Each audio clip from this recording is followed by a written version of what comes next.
26/11च्या हल्ल्यामध्ये शहीद झालेल्या हेमंत करकरे यांच्या मृत्यूबाबत वडेट्टीवार यांनी केलेलं विधान, या विधानाचे जोरदार राजकीय पडसाद सध्या उमटत आहेत।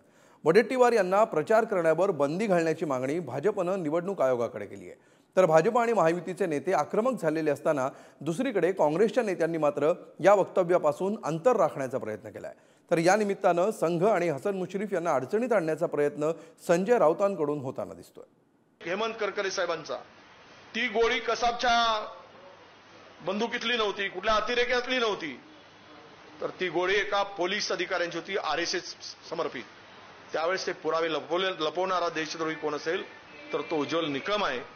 आणि अशा देशद्रोहाला जर तिकीट भारतीय जनता पक्ष देत असेल तर मात्र हे देशद्रोह्यांना पाठीशी घालणारा पक्ष आहे का, हा प्रश्न येतोय। पण एकच सांगतो, मी जे बोललो ते एस.एम. मुश्रीफांच्या पुस्तकाचा दाखला घेऊन बोललेला। जर असं केलं असेल, जर ती लपवली असेल हसन मुश्रीफांचा दाखला घेऊन, तर हा देशद्रोहाचाच प्रकार आहे असं मी म्हणालो। हार दिसते आहे, त्यामुळे ते त्या पद्धतीनं ते आंदोलन करतायत। तिथे ते हारणार, उज्ज्वल निकम हारणार, आणि म्हणून हा थोडासा दिखावा किंवा उपद्रव त्यांचा तो प्रकार दिसतोय। मुंबईवर झालेल्या 26/11 दहशतवादी हल्ल्यात शहीद हेमंत करकरे यांना मारण्यात आलेली गोळी ही संघ समर्थक पोलीस अधिकाऱ्याच्या बंदुकीतली होती असा दावा विजय वडेट्टीवार यांनी केलाय। ही माहिती उज्ज्वल निकम यांनी दडवून ठेवली, त्यामुळे ते देशद्रोही आहेत असं सुद्धा वडेट्टीवार सांगतायत। यावरून भाजप आणि महायुतीच्या नेत्यांनी वडेट्टीवारांना चांगलंच घेरलंय। आक्रमक झालेल्या भाजपच्या कार्यकर्त्यांनी नागपूरमध्ये त्यांच्या घराबाहेर रविवारी जोरदार आंदोलन केली। वडेट्टीवार यांना प्रचार करण्यावर बंदी घाला आणि माफी मागण्याचे निर्देश द्या अशी मागणी भाजपच्या वतीनं केंद्रीय निवडणूक आयोगाकडे करण्यात आली आहे। वडेट्टीवार कसाब आणि पाकिस्तान धार्जिणी भूमिका घेत असल्याचं सांगत महायुतीच्या नेत्यांनी त्यांना जोरदार फटकारलंय।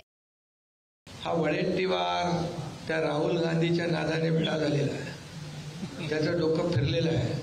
मी त्याला चांगलं समजत होतो, शिवसेनेमध्ये होता तेव्हा बाळासाहेबांच्या विचाराने चांगलं काम करायचं।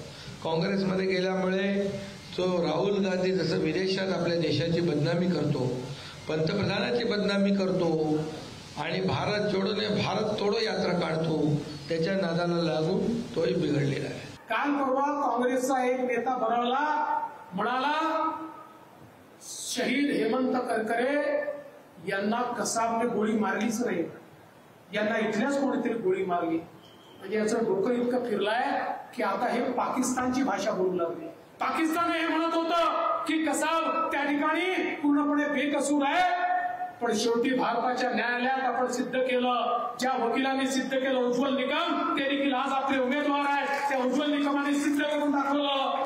आज यांची आघाडी ही अजमल कसाब सोबत आहे आणि आम्ही उज्ज्वल निकम सोबत आहोत, अशा प्रकारची अवस्था आहे। विजय वडेट्टीवारला लाज वाटायला पाहिजे।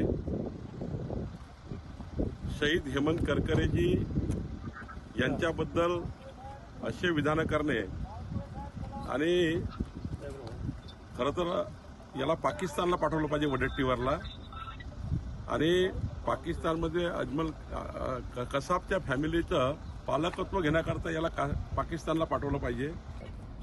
वडेट्टीवारनी सर्व सीमा सोडलेल्या आहेत, सर्व सीमाचं उल्लंघन केलं आहे। महायुतीच्या नेत्यांनी वडेट्टीवार आणि काँग्रेसला घेरलेलं असताना या मुद्द्यावर काँग्रेस नेते या वक्तव्यापासून अंतर राखताना दिसतायत।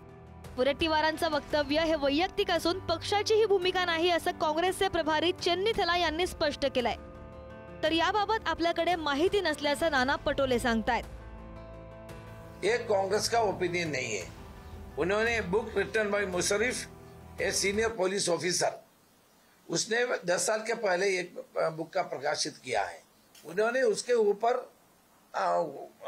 उस बुक को कोट कर रहे थे। ये कांग्रेस का ओपिनियन नहीं है, किसी को भी एक बुक को कोट करने का अधिकार होता है। ते विरोधी पक्ष नेते आहेत, त्यांना काय माहिती आहे, काय अपडेट आहे। विरोधी पक्ष नेता म्हणून त्यांच्याजवळ अनेक माहिती असतात, माझ्याजवळ अशी कुठली माहिती नाही। त्यांना विचारून काय माहिती असेल तर त्यावेळेस मग मी आपल्याशी बोलेन। तर राष्ट्रीय स्वयंसेवक संघ आणि हेमंत करकरे यांच्यात संघर्ष सुरू होता असं संजय राऊत म्हणाले। मात्र शत्रूंशी लढताना हेमंत करकरे शहीद झालेत असंही राऊत म्हणाले। हसन मुश्रीफ यांचे बंधू माजी पोलीस अधिकारी MS मुश्रीफ यांनी याबाबत पुस्तक लिहिलंय. त्यांनाच हा प्रश्न विचारा असंही राऊत म्हणाले. बैटलफील्ड पर करकरे साहब थे, वो ATS के चीफ थे उस वक्त. दहशतवाद, टेररिस्ट विरोधी जो हमारा जो एक स्क्वाड था उसके प्रमुख थे.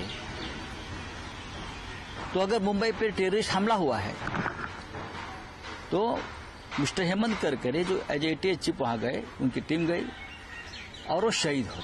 RSS और करकरे साहब का एक झगड़ा चल रहा था, एक संघर्ष चल रहा था, इसलिए इस प्रकार की बातें आती हैं. ये मेरी राय है. साध्वी प्रज्ञा सिंह, कर्नल पुरोहित की फैमिली मेरे पास आती है कि हमारे लोगों को गलत तरीके से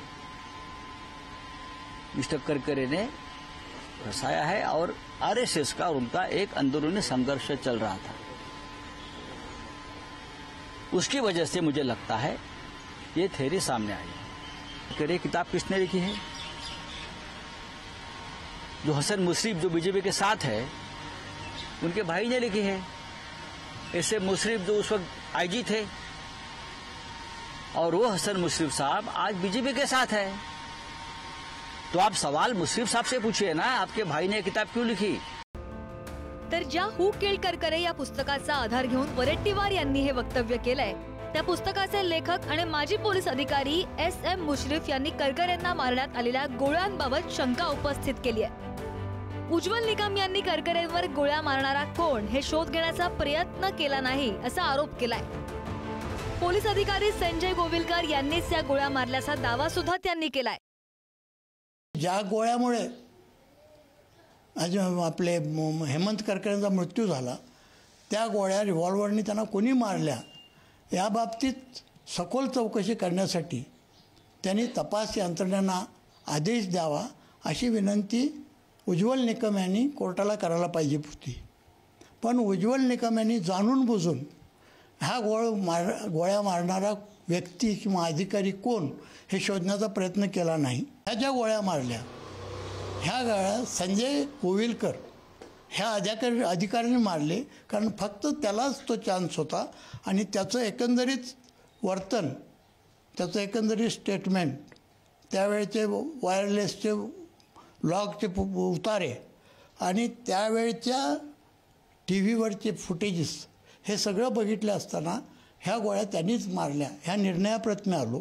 परिस्थितीजन्य पुरावा माझ्याकडे आहे म्हणून मी शासनाला 19/11/2019 शासनाच्या चीफ सेक्रेटरीना एक रिपोर्ट पाठवला पुराव्यासकट. एकूणच या निमित्तानं 26/11 दहशतवादी हल्ल्याचा मुद्दा हा प्रचाराचा मुद्दा होतोय असं दिसतंय. वडेट्टीवारांच्या निमित्तानं काँग्रेसला लक्ष करण्याची संधी महायुतीला मिळाली आहे, तर संजय राऊत या निमित्त संघ आणि हसन मुश्रीफ यांना अडचणीत आणण्याची संधी शोधताना दिसतायत. मुंबई आणि ठाण्याच्या निवडणूक प्रचारात हा मुद्दा आणखी तापण्याची शक्यता आहे. ब्युरो रिपोर्ट, पुढारी न्यूज.